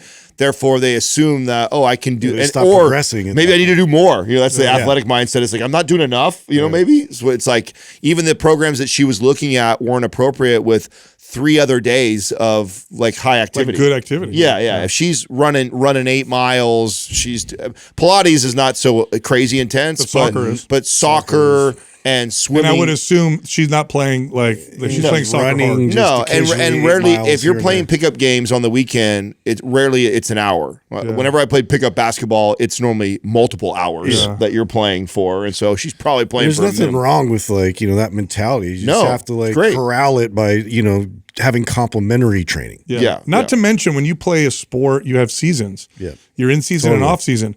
When athletes come out of that playing sports, their mentality is in season all the time. So I'm not saying that Olivia could possibly ramp things up for a season, which she's going to do for OCR. She's going to do it for Spartan racing. But that's not how she trains all the time. She will burn herself out.